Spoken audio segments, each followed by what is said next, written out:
Hey, good evening, everyone. Dr. Stephanie here. I'm a creative chiropractor, a master educator, a health and wellness coach, and I am a student in self mastery.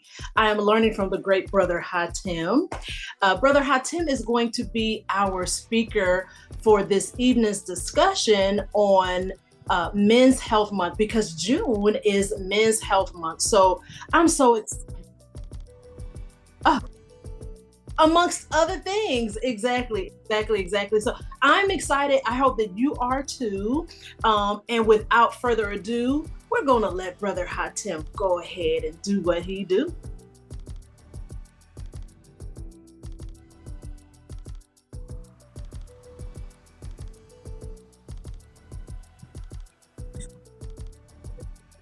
I can hear you. Yes.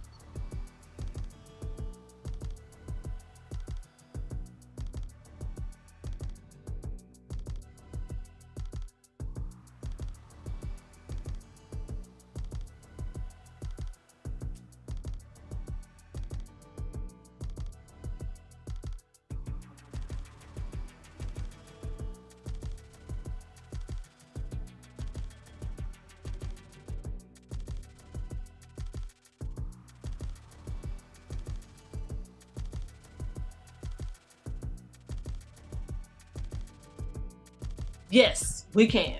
All right, cool. Check one, check two. All right. So it might be coming through double because the way the mics is set, it's crazy. But anyway, It's all right, crazy. family. It's cool.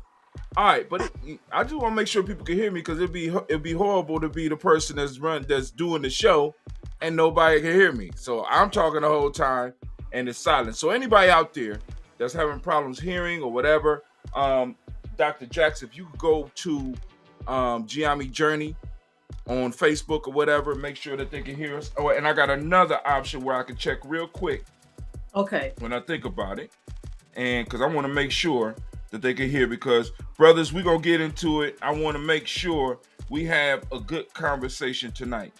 GNJ.media, GNJ.media. It should be streaming straight through. Boom, there you go. Watch now. Check one. Oh, they got no internet. I ain't got no internet. Well, whatever. All right, let's do it. Anyway. All right, so black men. First things first, I want to start with this. You are enough. Whew. Listen, because part of the issue and part of some of the stuff that we have to address, we first have to get to the root. One of the first things that I learned on my path is, as a man thinketh, so is he. And That's a book.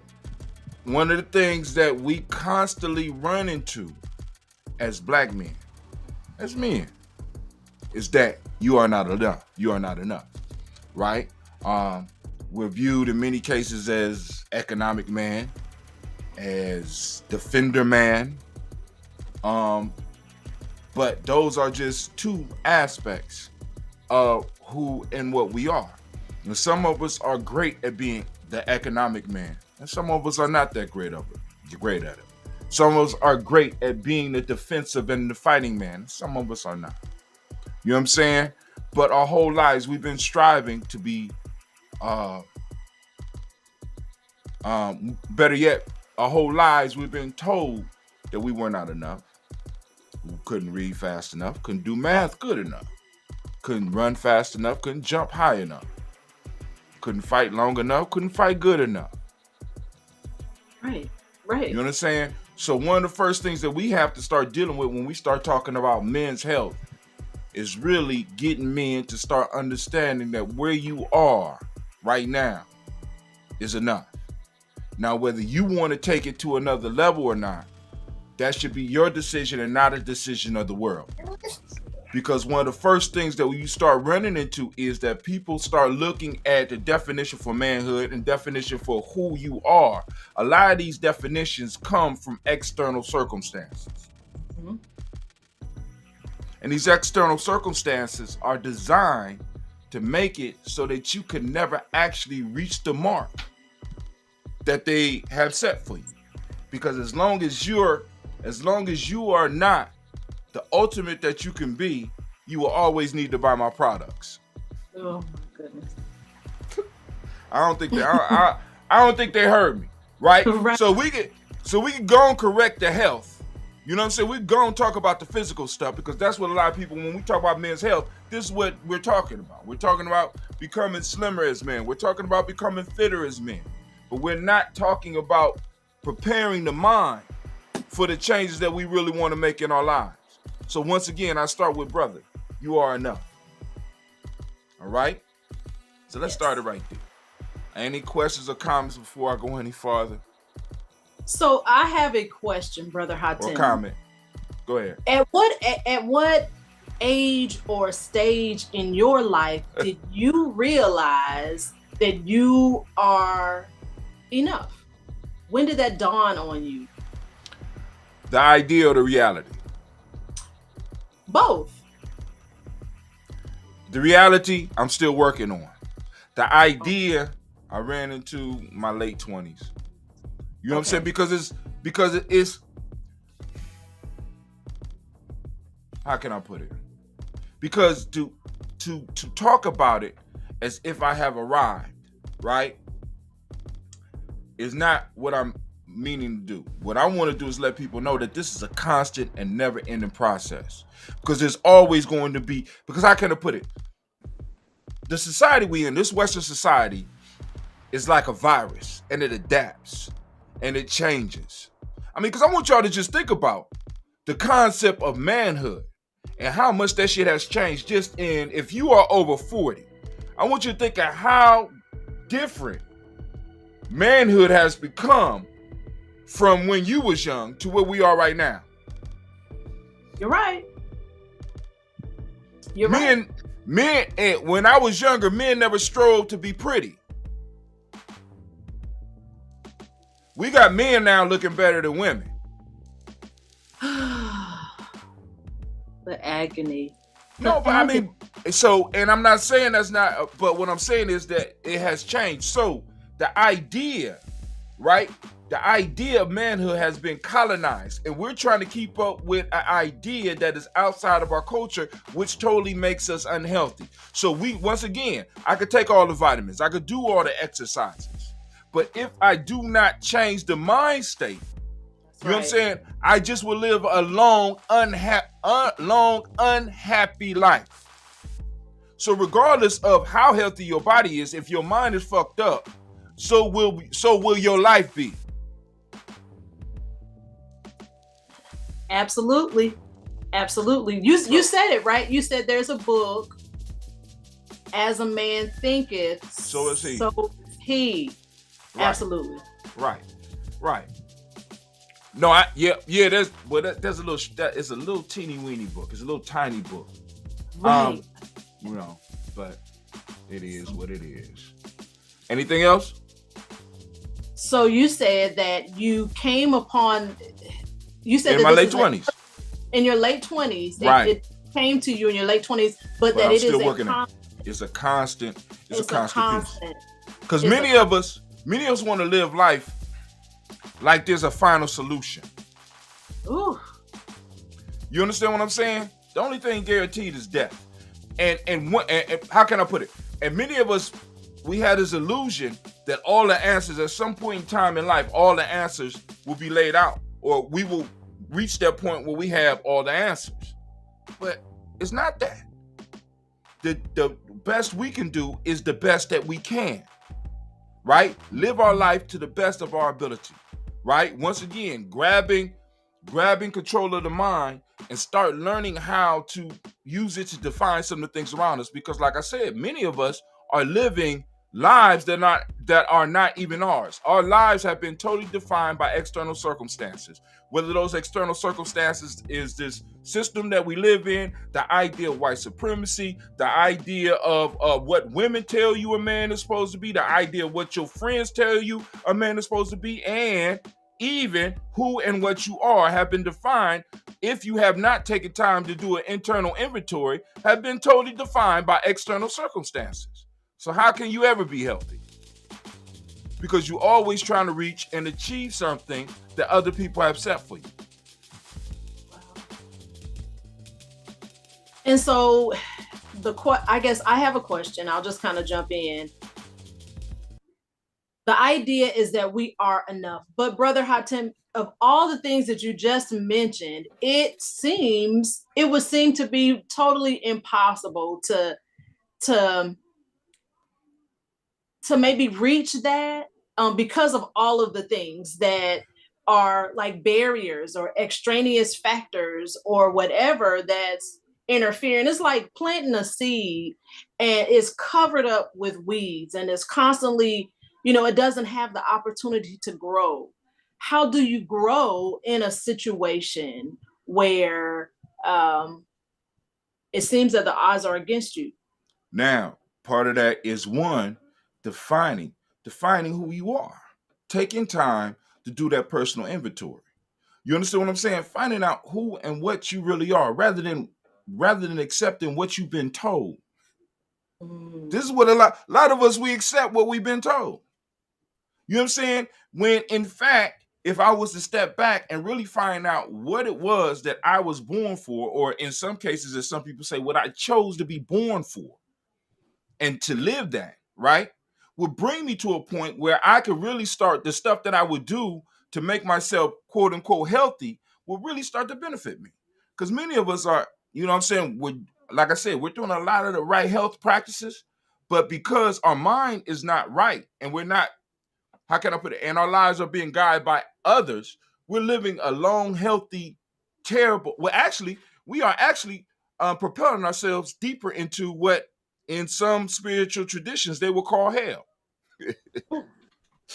You living a long, long life without sickness, but because your mind is not right, you are immersed in hell. And if anybody out there who have ever been in a hellish situation, right, want to come and talk about that, please let the people know so some people can identify with it. Because people think when they think of hell, they think of flames and shit like that. No, hell is a whole different thing, it's a whole different concept, right? That fire and brimstone shit is some shit that they told ancient people who might have not had the imagination that we have, right? I can give you a better idea what hell is. As a matter of fact, it's an episode of Twilight Zone, man. I love the Twilight Zone. Twilight Zone. I watched this when I was young. This shit twisted my mind up. But there was this guy. He was a I ain't even gonna say a gangster. He wasn't even a good gangster, but he ended up dying, and he ended up in a place, right, where when he came through, he was like, "Well, what's going on?" And he had a servant, and he was like, "I got a servant," and this dude provided him whatever he wanted. Right? You want to eat? Cool. Here's your food. You want to sleep? There's a comfortable bed right in there. This is a penthouse. This is the type of house you always wanted to live in. You know what I'm saying? He would make reservations for him to go wherever he wanted. And everywhere this dude went, he would win. If he went to go gamble, he would win. If he betted on a game, he would win. He had the best seats that he ever that were available. He would have it. Anything he wanted, any woman that he wanted, everything was given to him. And all throughout the show, you start seeing this dude. So as time went on, he started like, damn, I at least want to lose every now and then, or I'm tired of the good life. So he looked at the butler and he told the butler, he said, "Hey man, I was just wondering,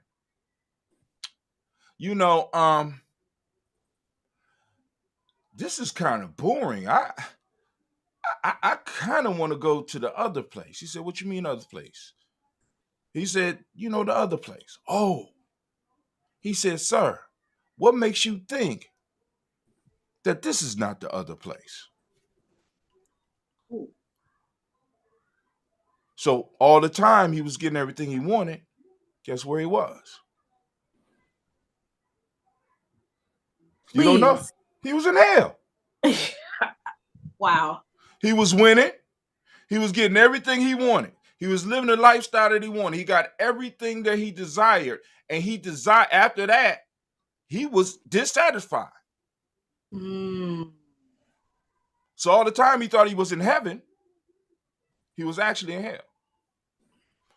And this is like 1950. This is TV 1950.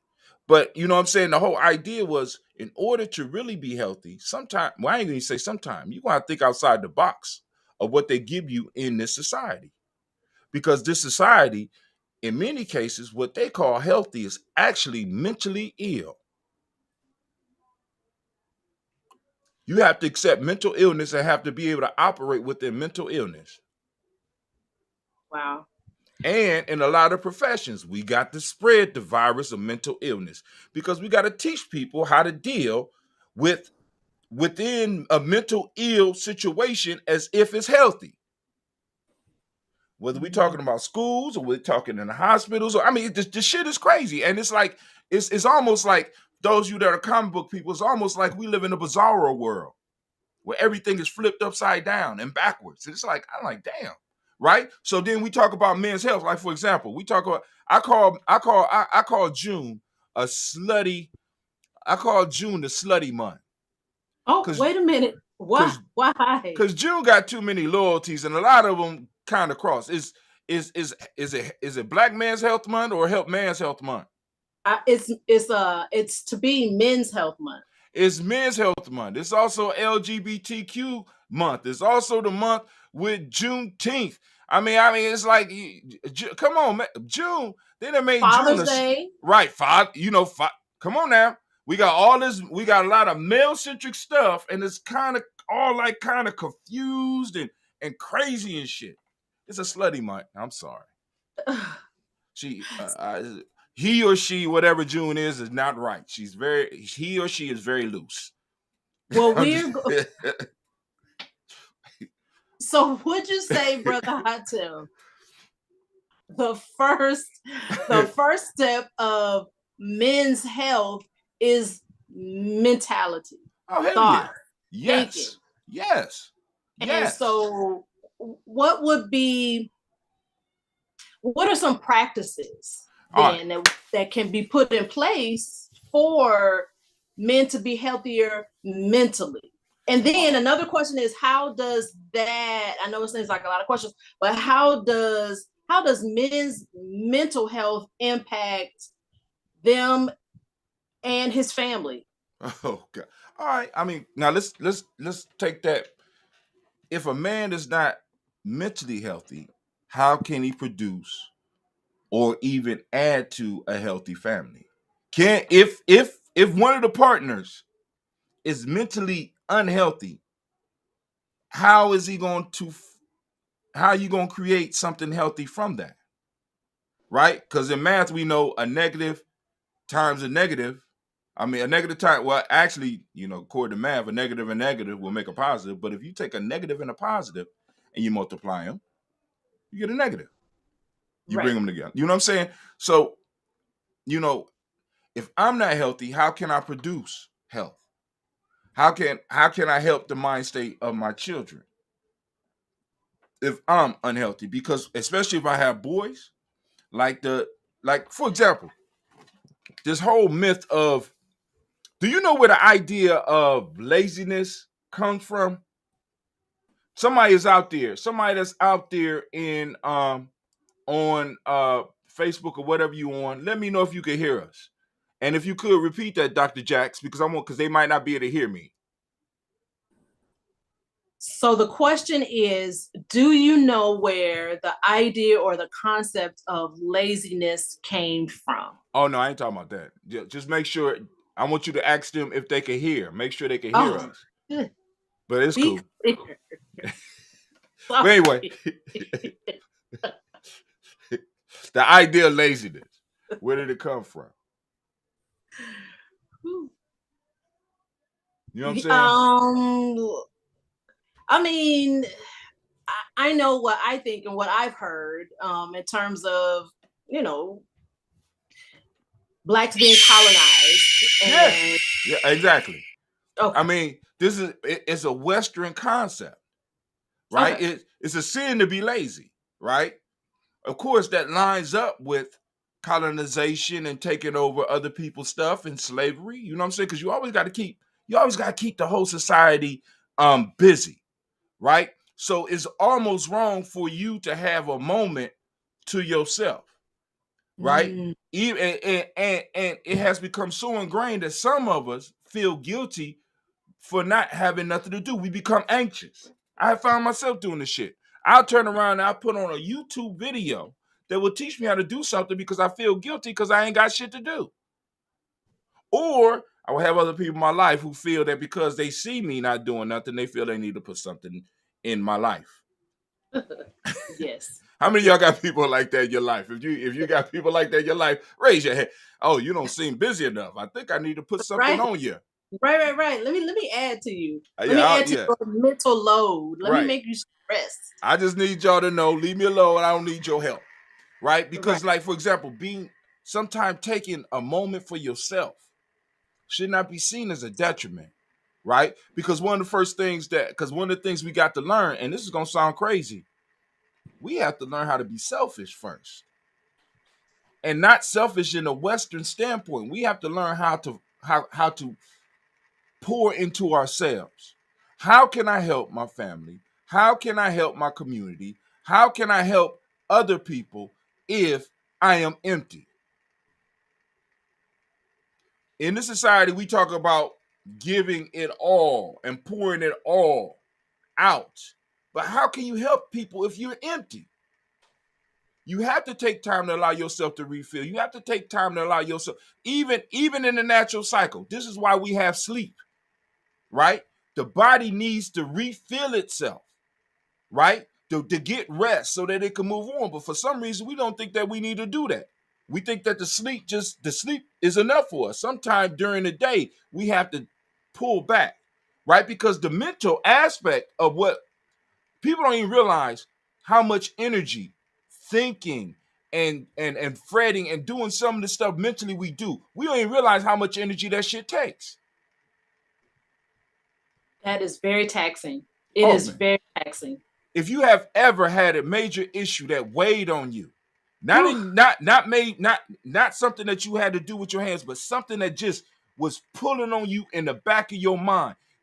Those of you out there that have had that before, right? Whether you was worried about something or worried about a bill or worried about a situation that you was in, that drains you. And all I'm saying is, if we want to talk with men about getting right, first we got to start getting our minds right, right?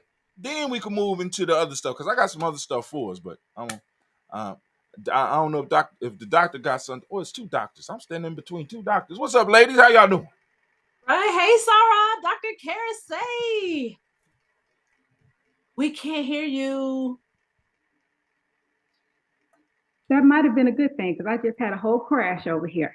Oh no. How are you? Oh, I am doing well. How are you all this evening? I'm good. I'm good. Good, good. Sounds like a good conversation. Yeah, we trying to hit on that man's health. You know, Dr. Jackson throw me out there and be like, "You got to lead this one." I'm like, "Okay, okay." Yeah, and it's right on time because next week is actually designated as men's Mental Health Week. I mean, even though the entire month of June is Men's Health. Well, what did I say?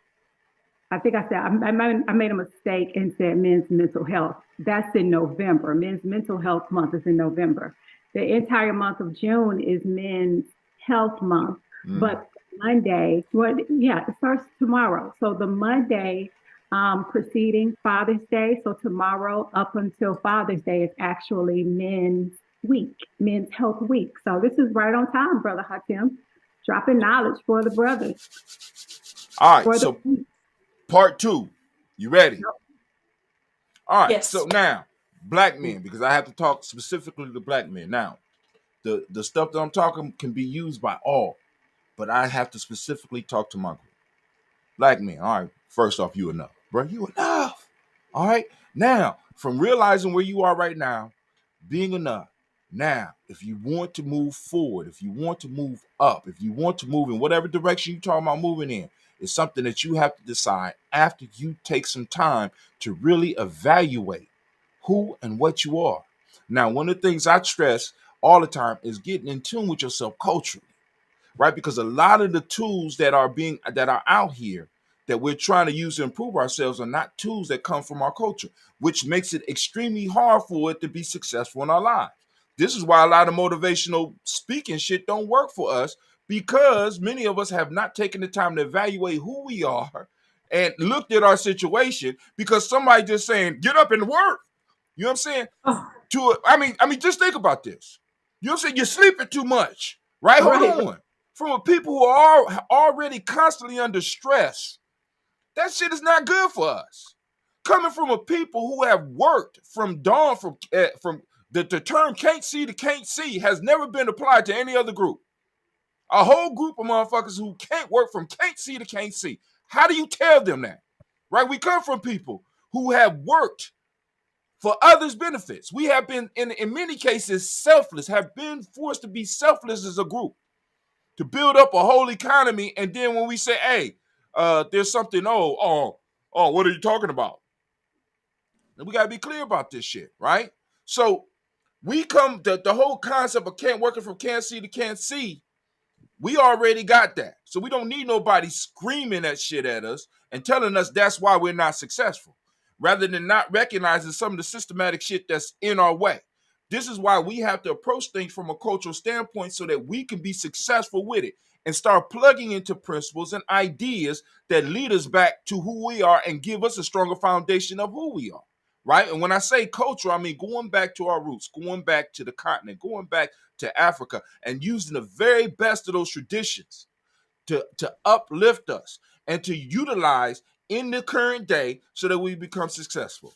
Now, saying all that, now I want to get into the next step. So, one of the things I do in the system and in my coaching process, I use African proverbs. One of the first and the best African proverbs that I use, it ain't the first, I take that back. One of my favorite is a proverb from a book called The African Openings to the Tree of Life. One of my all-time favorite books. I ran into this at Ohio State in 1988. Yay! And I'm so mad because they had the only hardback that I have ever seen. And I was just trying to be honest to make sure that it stayed in there. And I took the hardback back, and I should have been a bastard and just kept it. Oh, no, don't call yourself that. I'm just saying, I should have kept the book, because the very next time I came, guess what? Somebody else kept it. Somebody else was not being. As my brother Greg Carr would say, somebody liberated the book. That's what they called it, liberate. I should have liberated the book. But anyway, right. In there, a proverb that has been really good for me in my later life it says, the best life is achieved by engagement with systematic process. The best life is built on systematic use of life-giving principles. That's all one proverb. The best life is achieved by an engagement with systematic processes. Brothers, what is the systematic process that you are engaging in your life? Is it a system that you set up? Is it a system that your family, that benefits your family? Is it a system that benefits your tribe? Is it something that comes from you? Or are you living somebody else's system? Do you have a system for your life? The best life is achieved through engagement with a systematic process. And the best life is built on the systematic use of life-giving principles. What life-giving principles are you living by? Can you even identify? Because like I said, I got stuff because we could talk about supplements, we could talk about physical health, we could talk about the diet, we could talk about all that. But if we don't get the mind right, it don't matter. It don't matter. So brothers and sisters out there, but I'm focusing on the black men. What is the systematic process that you have established in your life? You know what I'm saying? We want to talk about health. And if you need an example of what a systematic process is, the sun is very systematic.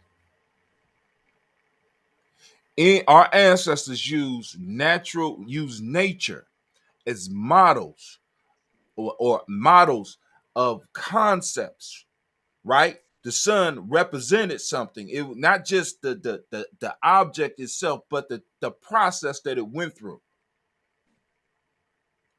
The seasons have process. Everything around you has systems that it works. It has a process that is going through. And the question I have to ask all of us, what systems do we have in our life? What systems have we implemented in our lives?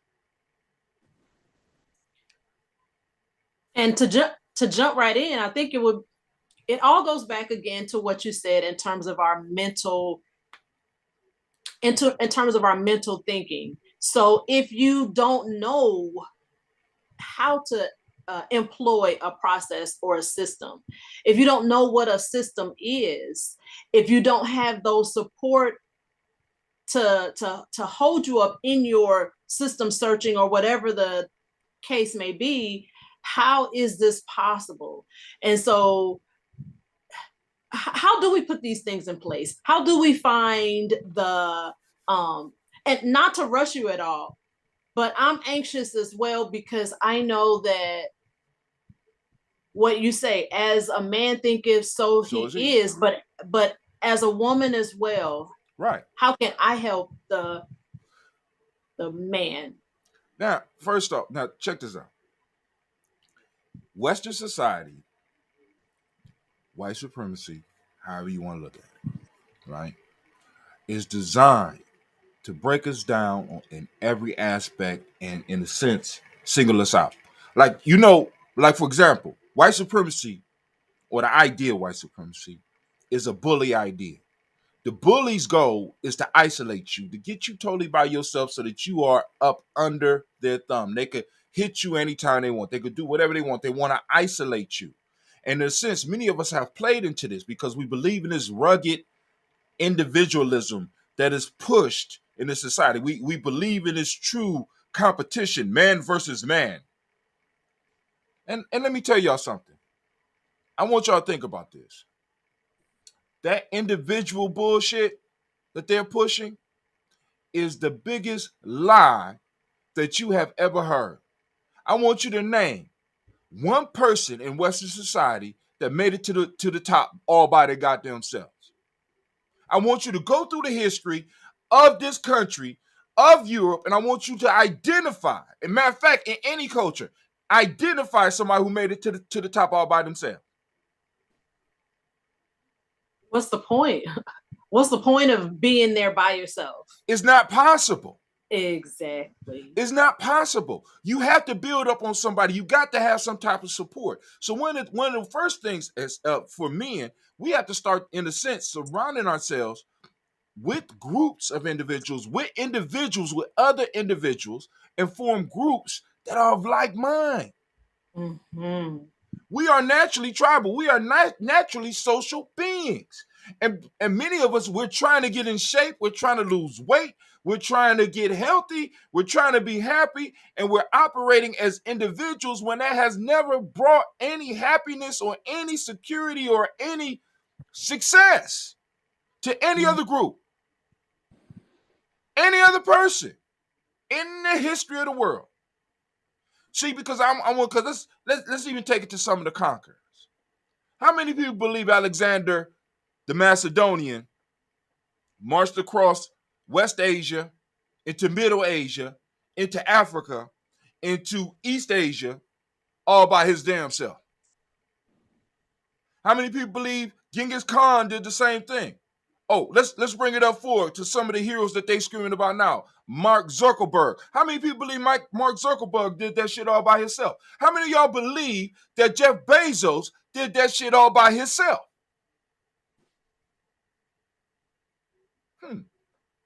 So what make you think that you could do the same thing? And you're putting yourself under a lot of pressure, which causes stress, which once again goes into messing with your mental health because you're trying to do something that you are not designed to do. We are designed to achieve as groups,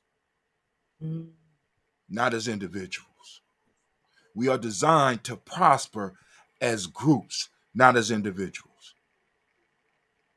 See, Now let's use the same argument that they would use in diets. Like, for example, if I was going through the diet, I say we all supposed to be vegetarians because we don't have the claws and the teeth to eat the meat, right? Using the whole natural argument, right? Right, In right. that case, let's think about it. In that case, let's move it away from the diet. Let's move it to lifestyle. As human beings, we are the worst built being for surviving as an individual in nature. If you was to take away all this shit from human beings, you could not compete with a house rat. A house mouse will outdo you. If it get cold, the house mouse got fur. You understand? You don't. We thrived as groups. We dominate the world as groups. And all of a sudden now, when it comes to black folks getting success, I'm supposed to believe that I'm supposed to do it all by myself. Let me tell you what happens when you do it all by yourself. Matter of fact, I ain't got to tell you. Let me tell you what happens when you do it all by yourself. They Bill Cosby your ass. Ooh. You make it all the way to the end of life, right? Mm. Then they're gonna eat. I'm just saying.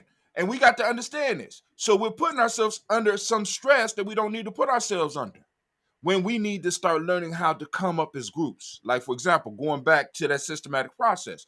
Part of the systematic process is accepting those. It says the best life is built on the systematic use of life-giving principles.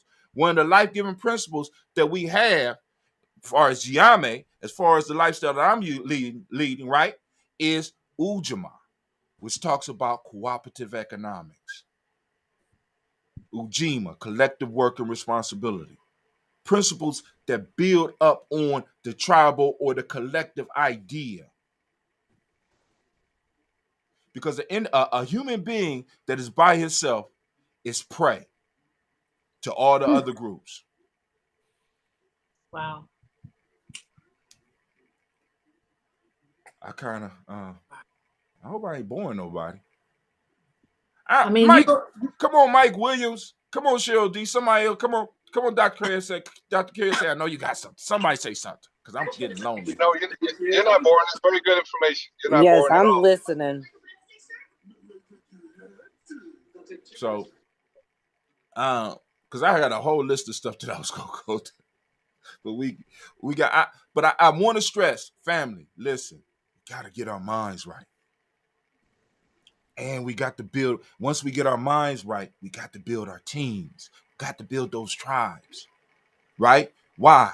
Because when I'm falling off, Dr. Jax could go on and be like, brother, I tell him, boom, boom, boom, or I'm noticing, boom, boom, boom. Dr. Kersey could be like, brother, I tell him, boom, boom, boom, or either one of them could need help, and they could, you know what I'm saying? We have to have that. See, because one of the worst punishments that you could give to a human being, matter of fact, I think Dr. Kersey, what is the worst thing you could do to a human being? In what regard? Like, for example, when they want to punish somebody, somebody says something. Well, I'm saying to have that person be alone. There you go. Solitary confinement. Have that person be alone. Solitary confinement. Prison inside of prison is them separating the prisoner from everybody else. When the United States government wants you to break down or they want to interrogate you, right? They're going to separate you first. Put you all by yourself.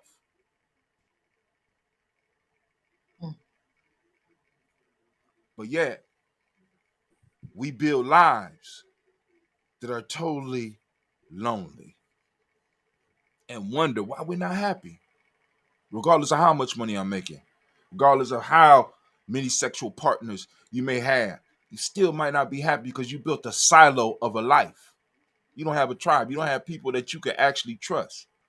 You know what I'm saying? You haven't built a relationship with somebody where you can actually leave them with $100,000 in cash. Since money is one of the biggest things that we value, leave them with $100,000 in cash and disappear for 2 years and come back and know that your money is still there.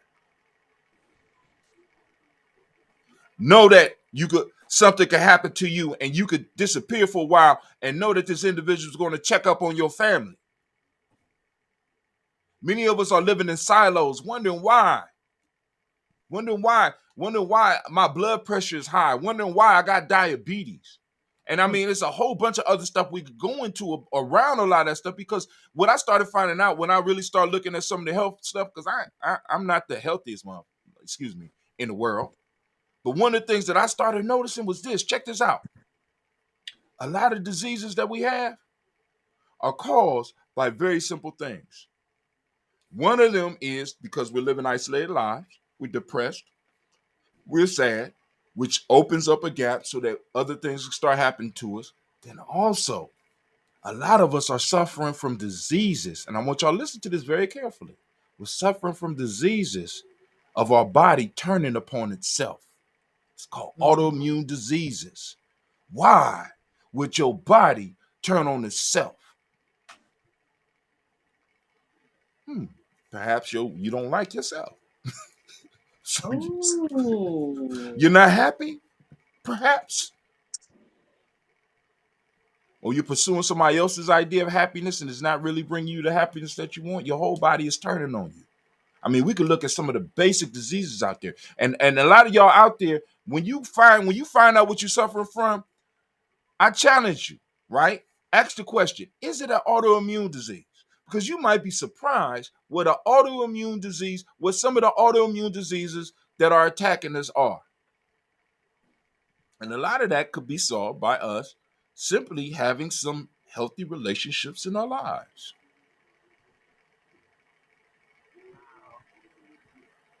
So first, then, Brother Hatem, it is definitely that we need to, I guess maybe to summarize, first, it is definitely that we need to address the mental, the emotional, the psychological.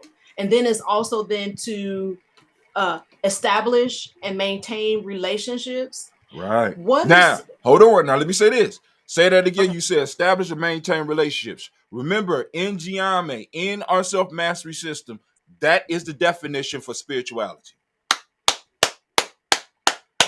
Y'all. Say it again. Establish and maintain relationships. Relationships, yes. See, people get all deep with the whole spiritual piece when spirituality is about maintaining relationships. When you're spiritual, you think about it. Spirituality is about maintaining a relationship with God, is it not? It is. Now, what about the people around you? You can tell how spiritual somebody is by the relationships that are around them. How can somebody give you advice who is isolated from the rest of the world? Oh my goodness. How can you advise me when you have not been through the shit that I'm going through? That's like going to a doctor, right? I mean, to a self-proclaimed doctor. I have never done any treatment on anybody, but I have studied all this shit, and I'm ready to give you surgery. I'm ready to give you life advice. I'm ready to help you heal some of your mental wounds. I'm ready to help you heal your sicknesses. What? You got any experience? No. Spirituality is about establishing and maintaining relationships, ultimately. And you can tell somebody's spirituality by the relationships of the people around them. If you go into somebody and they're supposed to be super spiritual, but they always by themselves. Come on, man. Come on. Miss me. So I was gonna ask, I'm gonna jump in here real quick and ask, because Hatem, you are on point. Like you are always, Brother Hatem, you are always No, on I'm point. not. I be falling off all the damn time. I'm just. And whenever I catch you, I try to get that's you what together. tribe do, right? You and get me doing together. Exactly what you're doing right now, too. Look, when you good, you good. But when you fucking up, I'm gonna pull you to the side. And I'm gonna, motherfucker, what is going on? See, listen, I'm surrounded by brothers like this. I have certain situations that will happen to me that I have friends that are so good that I won't even tell them about the situations that happen to me because they will take it more personal than I will. Are you blessed with that type of relationship? And the same thing goes for some of the other some of my friends. It's like, boom, there is certain shit that we don't discuss because we gotta go handle this shit right now. We about to go handle this shit right now. And they don't always have to be on no physical shit, but it's like, yo, no, you can't do that, bro. And this can't happen to you. And we got to have those type of people in our lives. That makes us healthy. That keeps us together. Because they love you so much, they recognize your value, and they want you to recognize your value. And until you realize how valuable you really are, right? Until you realize it, you cause everybody else around you to suffer. When you're suffering mentally, your group around you is suffering mentally. When you are receiving lack, your group around you is receiving that same lack. We feed off each other. We develop it's a concept in the mind of principles called reciprocity, right? That also fits into Ujamaa. Ujamaa is connected, or Ujamaa cooperative economics is connected to reciprocity, right? At least in our system, now, because I can't speak for everybody. But reciprocity is about what comes around goes around, right? So if I'm surrounding myself with a healthy circle, right? We got energy, we got healthy energy flowing between us. We got healthy deeds flowing between us. So when I do something, because now this is how you measure your circle. If you are in a circle where you are constantly just giving out, and you don't receive, that's not your group. You need groups where reciprocity is happening. That's what a relationship is about. A relationship is where parties are pouring into each other, and it causes a healthy cycle to flow. I give, they receive. They give, I receive. You understand? And it don't always have to happen in that order, but you know that it's going on. Right? And as the circle start expanding, y'all start seeing the blessings start flowing. As Black folks, we kind of broke that down within our community, and we have a unhealthy reciprocity relationship with white capitalism. I hate using those terms supremacy, but what else? I wanted to jump in real quick, Brother Hatem, and ask anyone that is here on the Zoom call, excuse me, anyone here that's on the Zoom call that has a question of Brother Hatem based on what he shared so far. I know that one question I have is like, what steps, like, I have a brother, right? I'm just using say, if I have a brother and I want to make him aware of how important his health is and to start with his mental health, are there any steps that, like, how can I start off that conversation maybe? How can I introduce him to, or is it me as a woman that can do that? Would it have to be someone else? But before you answer that, we have someone that's just joining us, and I'm wondering if it is, let's see, Pixel 2. You know it. Who is this? This is Brother Brown. Uncle Carl is on the call. Yeah, I thought I'd stop by, see what was going on over here. What's up, Unc? How you doing? I'm all right. How y'all? I am so blessed now. Yes, we are very, very blessed. So I thought wait, hold on. I thought you was an Apple man. I'm so glad to see that you have come over to the Android side of the game. I don't know what to say. Man, I've been had this Android phone for the last 7 years, man. I thought you had an iPhone, but that's cool. I understand. Yeah, that's been gone. They kind of tricked me into this Android, and I didn't want it, but it is what it is. It's a business issue, man. You know what I mean? Right. Well, everyone, this is Uncle Carl. I have adopted him as my Uncle Carl, but this is actually Brother Hatem's Uncle Carl.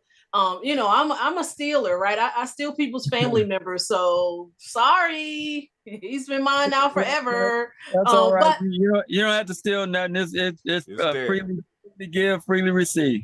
Thank you. So Uncle Carl, Brother Hatem has been sharing with us. He's introducing to us the concept of men's health. And then the first very, very, very first thing is that a man needs to know that he is worthy, that he is all good, that he is enough. All right. And then we just kind of went on from there. Brother Hatem, you want to share with and catch Uncle Carl up to speed before we do that, we have people out here. If you have a question or comment as well, you can type it in or you can join the call. Because we got people out here watching us on the live stream. Right. And let me say this, Doc, you already know that a lot of it's like a freestyle rap. It comes out and I can't never really quite repeat it, but I did start with men have to realize they are enough. Learning how to define themselves, learning how to deal with their mental health before they can start dealing with anything else in their lives. Because you could do all of the other practices, but if your mind is messed up, your life is still going to follow suit because you're not going to be able to see. You know what I'm saying? I mean, one of the things that there was an experiment, and it wasn't a large experiment, but this would be interesting. I heard this on the show, and I'm gonna have to find it, and I'm gonna have to post it up. But there was an experiment with rabbits where they wanted to show that diet and high cholesterol was connected. So they had determined what food would give rabbits high cholesterol and make the rabbits unhealthy. I want y'all to check this out. So they had all these rabbits caged in 2 rows of cages. You had a high row that was hard to reach to get the rabbits their food, and you had another row where you could actually reach and put the food into with the rabbits. So the scientists made sure that everything was straight. They made sure that they gave these rabbits this diet because we want to prove that diet and bad cholesterol were connected, or you know what I'm saying, boom, boom, boom, whatever they was trying to prove. Well, anyway, they did the experiment and they did the numbers, and they started looking at it and they started noticing that the rabbits at the top all had high cholesterol, but all the rabbits on the second row didn't have the problem. They was eating the same food, but they didn't have the high cholesterol. And they said, well, wait a minute, hold on. This is strange. We got a whole top row up here that's getting the same food as the whole bottom row. What is the difference? So they had to go through, all right, so they go back and they check in to see, well, is there something different in the food? No, there's nothing different in the food. All the food is the same. You know what I'm saying? What's going on? So then they said, all right, cool. They start identifying what was different. So they looked at the experiment as it was going on, and they started noticing that the assistant that was feeding the rabbits, because he couldn't reach the top row, was hard to reach the top row, he would just put the food in. But because on the bottom row he was able to reach the rabbits, he would not only feed them the food, but he would go and he would cuddle the rabbits and he would hug and he would love on the rabbits. So the rabbits who were at the top, that was just receiving an unhealthy diet. Now, this goes back to the whole piece I was talking with y'all about relationships. They was receiving an unhealthy diet with no relationship. The ones that was on the bottom row was receiving an unhealthy diet, but they were receiving love. They did not get sick. Now, also, this also could count if we look back at our history. Many of us, until these recent days, knew absolutely nothing about healthy eating. But many of our foreparents lived a very long life, eating some of the worst, excuse my language, my uncle, he don't cuss, but eating some of the worst shit on the planet. They lived a long, long life.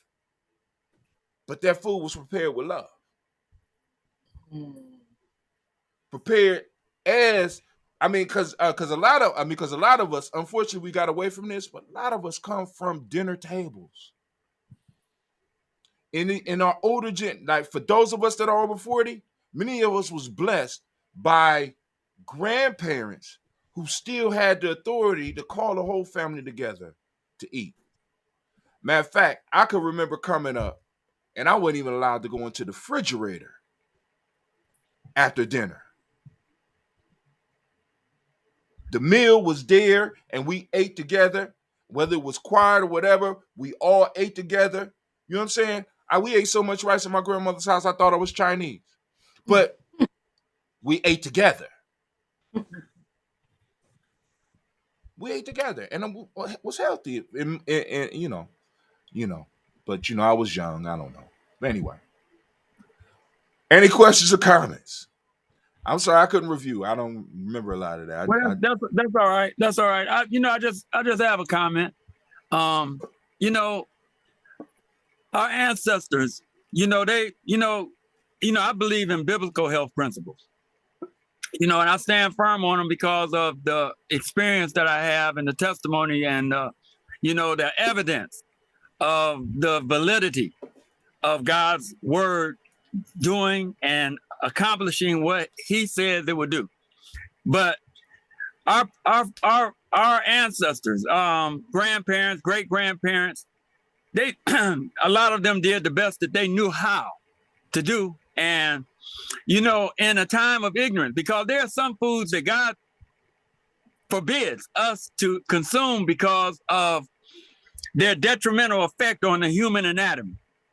And God, we have to look at the fact that God wants us healthy. The Bible says above all things in John 3, he says verse 2, he says, above all things I would that thou would prosper and be in health, even as thy soul prospers. So he desires for us to have health and prosperity, as we look at, some of the things that we were raised on. As a matter of fact, I had rice today, huh, Tim? You know what I mean? I had rice today. Hey, and got some out here and we'll cook it, And for those that don't know, I drive for a living. I'm in a truck, I'm over the road and stuff. But anyway, God winks at our ignorance. In other words, he overlooks our ignorance, and they were blessed as a result of them doing the best that they could do. And we really have to understand that, there are certain principles that God has given to us that violate nature's laws. In other words, there are certain things that, we are not, we shouldn't be even thinking about putting anything injurious into our system, and why? Because, our bodies are the temple of God. That's what we're told, and I'm gonna just say this and I ain't gonna go on, but disease is not an enemy for the most part, to us, because we're told that disease is an effort of nature to free the system from conditions that result from a violation of the laws of health. In case of sickness, the cause should be ascertained. Unhealthful conditions should be changed, unhealthful conditions should be ascertained. Unhealthful conditions should be changed, wrong habits corrected. Then the nature is assisted in her effort is to expel impurities and to reestablish a right condition in the system. So, when we, that's just like when we get fevers and when we get a cold or the flu or something, that's nothing more than the body trying to expel impurities out of our system. The elimination process is a very, very important process. As a matter of fact, our skin is the most, we have more pores in our skin than anything else. We don't understand how our stomach needs at least 5 hours to rest or 4 hours to rest, to digest, not 4 hours to rest, to digest the food that we ate. And a lot of us eat between meals and don't allow our stomach to ever have a rest. You know what I'm saying? 4 hours to digest most foods and an hour of rest, 5 hours between meals. Those are principles that I have been living by for the last 25, 30 years, and I don't eat anything that has a mother or a face. But the thing is that, we can understand that, if we are willing to allow the Lord to guide and direct us, because on the point of appetite, all of us are in trouble. You know what I mean? That's why that's one of the most money making you talk about capitalism. One of the most money-making things is diet, selling people diets and stuff in society.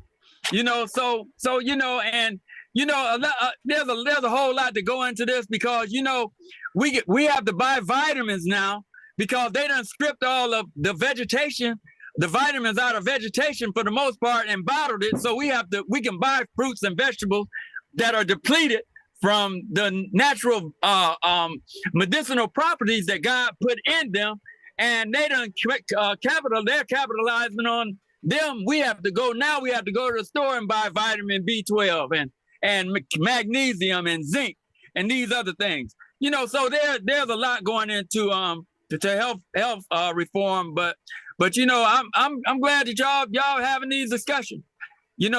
Men, especially black men, we are very, very stubborn in regard to, because I talk to people, man, I don't care what they say, man, I gotta die or something. People say that until they find themselves in a bad spot and on dialysis or something, and then they don't want to die of that. Mm-hmm. You know what I mean? But when we get to the point where we looking at how, we can do all things through Christ. If we ask God in prayer, to enable us to overcome in the little small points, then we can have victory over the other things that God is trying to give us victory over. And it's a battle in the march all the time. None of us have attained, to the perfection that God would have us to have, but we can have confidence that He who has begun a good work in us will perform it until the day of Jesus Christ. Mm-hmm. Mm-hmm. All right, going back a little bit to what, because he said the dye industry. Thanks, Uncle. Mm-hmm. The dye industry is worth $192 billion globally, at least up until September 2021. $192 billion. Then when we look at the whole health industry, if we talk about pharmaceuticals, we're talking about $1.3 trillion per year. The medical device industry, $447 billion. I mean, it's like, being sick, you know what I'm saying? We have made incentives. Capitalism gives incentives to people being unhealthy. First off, if we don't think that we are enough, right, we always are going to try to supplement who we are. Matter of fact, I will going back to the diet piece, I will eat food that is unhealthy to show you that I am better, because it's supposedly better and is processed and is, it's more beneficial for me. Supposedly, I had other people touch it. It's, what I'm saying? We do all this stuff to impress others. We do a lot of this stuff to impress others, and it ends up destroying us. Why? Because we haven't accepted who we are. We're not happy with us. We're not happy with the relationships we have. And then you get on this social media, it's constantly filling you with ideas that there's somebody out there doing better than you. I am interested in asking Dr. Karasay. Dr. Karasay is a world-renowned medical doctor. She's a psychiatrist. Yeah. She is all things health and wellness. I wanted to ask her to just chime in real quick, especially on the phrase that men should absorb that they are enough. What do you say in the time that we have remaining here?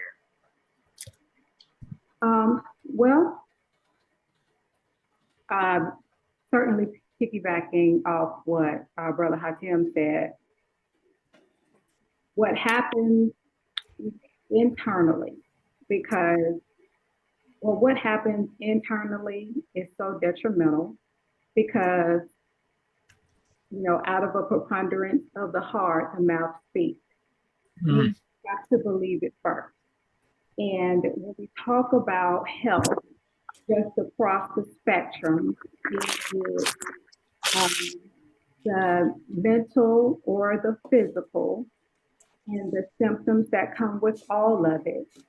It starts with you. It starts with your mindset. from the gate. And even in one word that you will just never ever hear me use is the word sick. So that's one thing. And I don't even let my children use that word. And it goes back to even breaking down, and I thought that that is where you were going with it a little bit ago. The word disease is actually dis-ease.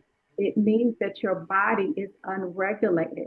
So by the time that you have a cold or your allergies, it's not you being that SICK word, it is your body rebuking everything that is wrong with you. Your body is healing itself. And so that's why my babies will tell you, I'm healing. They'll come to me with something is going on with them, and they'll say, Mommy, I'm healing. And, and I have to go, you're healing from what? And they'll say, from the icky stuff outside or whatever the case may be, because our bodies are just magnificent specimens. And we already have within us what it takes and to make ourselves whole. And when we were placed here, this world was given to us for that, the environment. So, and that would be our food. And we pick our food from the outside to replenish ourselves. And we actually talked about that and how that works. But we have to make the choice. We have to make the choice about what we consume and how we consume. And then going back to being healthy in the mind and being worthy and believing that we have to believe that we are worthy of being healthy, and then also combat that fear of whatever it is that keeps you from being healthy. And that's a layered conversation in and of itself, because you start to deal with or start having those conversations about white supremacy and the disparities within the healthcare system, and then why particular races, and especially, well, since we're talking about Black men, let's just stay there. Don't go to the doctor. I've shared with you before how my men in my family were in the military, were part of the syphilis study or the Tuskegee study. And so there are issues with that. So, and there are just so many other issues where Black men just do not trust the healthcare profession. So we have to get over that as well. But also with that, what has to be taught first, which is what Brother Hatim kind of touched on before, is that the healthcare profession, it's about how you see it. Medicine is what it is, okay? And I want people to understand that medicine is not there. It is not a cure-all, okay? And every medicine comes with a side effect. Okay, you have all of these studies and all these things about it being poison and all of these things that bad for your body. Well, drugs are drugs, okay, and they are tested, they are vetted, and it's a balance of harm. Okay, it's about, is it going to make you feel better versus making you feel worse? And I'm sorry, but that's just what medication is.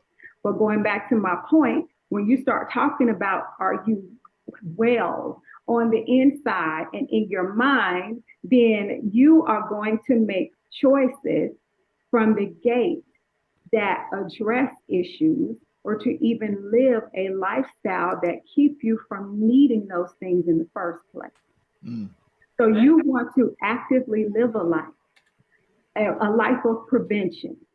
Always be in the mode of, I never want to have cancer. So as a result, I won't eat these things. I never want to have diabetes. So I won't eat these things. Yes, I like sugar, but I will have my dessert that is made with pure cane sugar, rather than going to have this ding dong, those are called, that are made in the stores and have the high fructose syrup and all of those things in it. So it's about the choices that we make.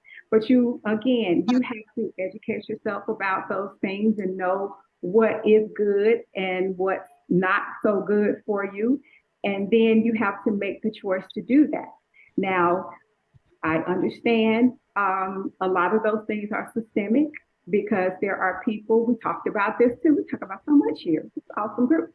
We talked about how there are food deserts and some things our people just don't have a choice but to eat those things.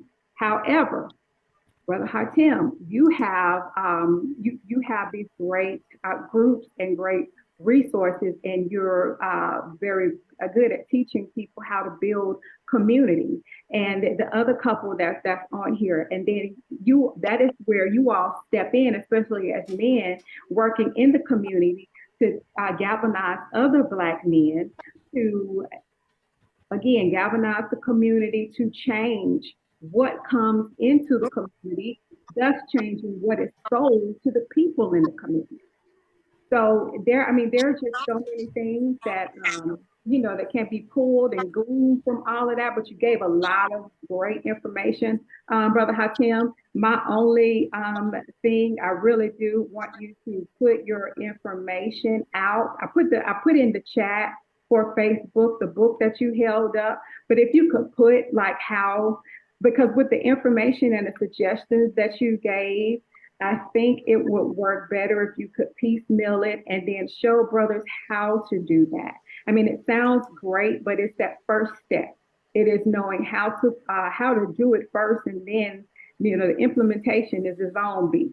Right. But there's just a lot of the brothers who just don't know how. They want to, they have the heart to do it, they have the love for themselves and their community to do it. They just have no idea. And then they just also do not know that there are other brothers out there just like them, like-minded brothers, and they don't know how to bond with them and rally them in. So I think if you could touch on that, or even just put your information out there so they can contact you at a later time. I just put up, because I got a free e-course, but that e-course allows people to get on the email list. And on the emails, says free GNJ, free GNJecourse.com.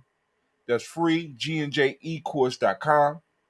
You know what I'm saying? And it walks you through that the whole cultural piece, the talking about the libations, talking about the 7 principles of Kwanzaa, talking about how to utilize that in life. But then also it presents opportunities to have conversations and find out some of the stuff that we're doing behind the scenes and help you do what we call tribe building.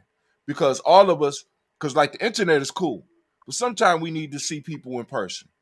You know what I'm saying? So that we could surround ourselves with like-minded people. That is a very powerful thing. Because nowadays they tell us you shouldn't do that because you got echo. You're in an echo chamber. Sometimes we need to be in an echo chamber. You know what I'm saying? Sometimes we need to be in an echo chamber. Sometimes I need to be. This is why we have churches. This is why we have fraternities and sororities. We bring groups of people together. We've been doing this since the beginning of time, right? So now we need to really start utilizing this. And some of us, we are involved in what I call it a tribe, but some of us are involved in it and we're not even plugging into the power that's there, right? So boom, how do we do that? We can start having conversations about that. I can help people figure out how to do that. You understand? Because that's one of the things that I have been doing my whole life. How do I take what I have and generate something that I need and something that can help other people? Basically building tribe. That's what I do. And I can help you do the same and improve your life in the process. I ain't guaranteeing to make you rich, because some people out there, we're not on that get rich quick shit. We on how can I build community that can help others. And because really one of the things that's crazy is because at the beginning I said some of us need to learn how to be selfish. Learn how to work on us. But the reason I say that is because ultimately, once I'm able to really start feeding me and really start taking care of me, it makes it even more possible for me to really start helping other people. Right? Many of us are drowning and we're trying to pull people up. Mm-hmm. I'm drowning, I'm up in the water, I'm trying to pull you up. Mm-hmm. Come on now. I'm out of oxygen. I'm trying to put your mask on. No, let's work on us, right? Mm-hmm. Let's do that personal inventory so that I know where I'm at. So that once I'm able to help me, I'm able to recognize some of the stuff that other people are struggling with. Because I got so many struggles that I could, You know what I'm saying? I can recognize when somebody might need something because they might be struggling like I struggle. Mm-hmm. Mhm. Absolutely. I'm glad you brought that up because it is, and that's why language matters because it's not, let's say, how did you put it? It's not selfish. Self-care is not selfish. And so that is what leads to the anxiety that Black men face, and that is what is the impetus of that whole strong Black woman thing. It's nonsense. And so when you take care of yourself, what other people get is the overflow. People are not supposed to get a part of you, be it in relationship, be it in parenthood, or anything like that. You walk into whatever situation that you are in as a whole, entire, complete person, entity, being, spirit, whatever you choose to call yourself. And if you could just think of it as just a cup, and you are every day, you have to feed yourself with whatever it is that makes you whole, whatever your spirituality is, your emotional health, your spiritual health, your physical health, those three important pillars, and you fill that up so that when you do encounter everything else, what people are getting is that overflow. So then in that way, you are actually capable of helping people. And then understand that if your cup isn't full, and even when you are encountering people who are in essence trying to help you, and then you notice that their cup isn't full per se, then you need to back away from that, because understand that something may be going on with that person, because what they're doing is that they are using you as a distraction to not deal with their own stuff. Oh, Because me. if they're not together, then they don't need to be in your business. Mm. You know, that's not a read. I seriously mean that in the most loving kind of way, because you can end up doing more damage to a person than you will helping them.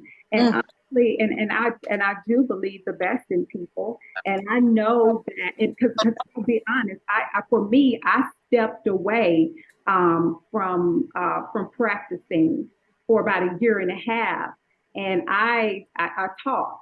And for a year and a half, I stepped away from my practice and I taught for a year and a half because it was my son being born premature, my mother passing away, and my divorce I filed in 1 year. Oh, And I just wasn't ready. oh my. And so I knew that for me, I needed that.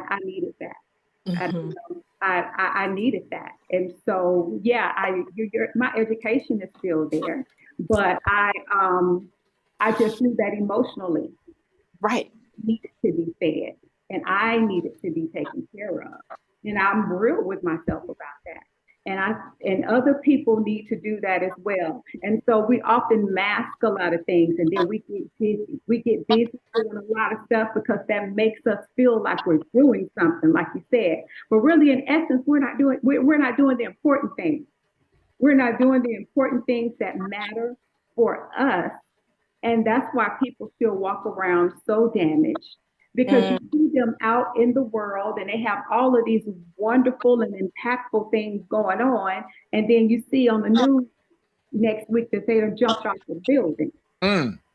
And Mm. you wondering, how did all of this happen? Well, Mm. there you go. So again, it's the overflow. It's the overflow. And then one other thing that I wanted to put out, also when people walk into all of this wonderful, energy and things that you're putting out, the thing with procrastination. Mm. Procrastination, the root of it is, first understand that procrastination is not lazy. And a lot of that is put onto people, and some people, the majority of people don't understand that when we procrastinate, it's not about our lack of will to do something, or just being lazy. I hate that word. That's what people hear or say all the time about it. Procrastination is about fear, okay? Well, when you procrastinate because you are not settled in your mind about what's going on with you at that particular moment. When you procrastinate, it's because your mind has taken off and you are way in the future thinking about what could possibly happen with the decision I make right now. If I have been in this position before, because I failed in it last week, and I don't want to go there anymore, so I'm not going to walk this path. Or think about maybe you dating, something like that. Well, I'm not gonna, or maybe it's a project at work or some task that you have to do, and you just sit around and get busy doing all kinds of other things, not actually sitting down doing the task at hand because you're in your mind go, I already know how this is gonna end up, so you just start getting busy doing other stuff. But in your mind, going, yes, I need to go over here and paint this porch because I was supposed to have painted this porch last week, and I am doing the Lord's work. And yes, I'm supposed to be doing this. No, you're not. No, you're not. Yes, that porch needed to be painted, but Jesus is going to be all right. Right. It's not going anywhere, but you need to be doing this, and it's just because you're scared, because you're into next week. Your mind is already into next week, and we're off into the anxiety. We don't know how to practice mindfulness. We don't know how to break things down into chunks to where we can just bite it off into small pieces, reward ourselves for the little things that we did, and do that high five thing. Good job, girl. And let that be, and then pick it up again until you can get to that point where it's done. And then when it's done, imagine how great you feel. That's when you get to your superwoman stance or your superman stance. But we never practice that. We don't ever practice that. I mean, can you imagine the kind of super beings that we would be if we offered ourselves enough grace to actually follow through with the process, allowing ourselves to grow, embracing that process? Oh, go ahead. No, I'm just saying embracing that process, and because when we because we do a show, I do a show called The Daily Toast, and in the toast, I toast the past, I toast the present, and I toast the future. And one of the reasons I broke it down like that was so that we could have that conversation, because a lot of people are either dealing with stuff from the past or fearful of the future. Very few of us are able to apply and get busy in the now. And those people that are able to get into the now, whether we're talking about sports or whether we're talking about academic work or we're talking about business, the people that are most successful are those people that are able to do what you talk about, embracing that moment and giving the all in the now. I'm not concerned.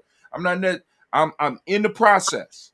I let things fall in place. I'm doing what I'm supposed to do now. I'm following a systematic process right now. And I know because this system has worked for other people before me that if I apply myself to the system, success is damn near guaranteed. If not all the way guaranteed. There's always something that go wrong. But hey, you don't need to worry about that. Focus in the moment. Focus in the moment. Do the right thing in the moment. I wanted to add, thank you all so much for I want to start by saying thank you, Brother Hatim, for leading our discussion. Thank you, Uncle Carl, for coming through, dropping your wisdom. Thank you, Sister Cheryl, for being here. And I know that you always walk away with great things. And I hope that, again, this conversation is something that you could take and share with the people you love. Thank you, Brother Mike Williams. You are at work, but you are here. And we are so glad that you are. And then last but not least, I want to say thank you to my Sarah, my new best friend way in Kansas City, Missouri. I just owned you as my new best friend. So tell your real best friend to just move over. Hey, Stephanie, can I add something? Yes. Yeah, I just want to drop this right fast. You know, we have to keep in mind that the appetite should ever be in subjection to the moral and intellectual power. The body should be servant to the mind and not the mind to the body. Ashe. Thank you. Listen, you guys, it is already like 8:30, and I feel like the conversation is actually just really getting started. My light is not working. I feel like the conversation is just not really getting started, but I wanted to see if we could continue this conversation. I know next Sunday is Father's Day, so we want to honor our Is it? fathers. Yes, next Sunday is Father's Day. We want to honor our fathers, but if we could continue this conversation on the next Sunday. So that will be June the 25th. I think it's the 25th. If we could continue this conversation then, and it might be kind of hard because that's Tylese's birthday, and oh goodness. Yeah. And I know the summertime is a lot going on. Yeah, the foolishness is gonna be unleashed. My sister gonna be kicking on for her birthday. Don't do my friend like that. Don't do my good sis like that. But we're gonna be here, God willing. And hey, bring Tylese. Tell her to come bring the foolishness. Okay. Right. Okay. But good luck on that one. Yeah, we'll see how that works. But I want to thank you all so much for joining. And thank you, those people that are out there in the social media world. Thank you so much for joining us. And please continue to stay tuned because we have wonderful things going on. With that, I would like for Uncle Carl, if you would, normally what we do at the end of our group sessions, we ask someone to just lead us with a word of inspiration, a word of prayer, if you don't mind, Uncle Carl, and then we will be dismissed. Okay. Yeah, I don't mind. Father in heaven, we thank you so much for your grace. We ask, Lord, that you would continue to help us to see the light in regard to health reform. Lord, we are in trouble down here. A lot of people are in a disease condition, spiritually, mentally, physically. And we pray that you would help us all to recognize whatever condition we're in and depend upon you to accomplish a healing in each one of us. We thank you so much for unity and family. We pray that you would help us, Lord, to be at one with you and one with one another. Forgive us for our sins, cleanse us from all unrighteousness. And we thank you for this platform that we are able to discuss these things, Lord, because it is very important for us to be enlightened. So we thank you for your grace, your mercy, and your love. In Jesus' name, amen. Amen. All right. Without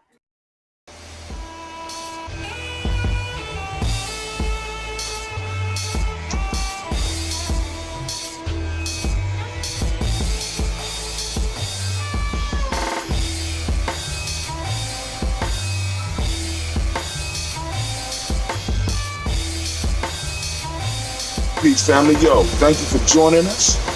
Right? And I'm thrilled to announce the fact that we are now releasing our first free e-course. Come and learn about Geometry Journey. See some of the stuff we do.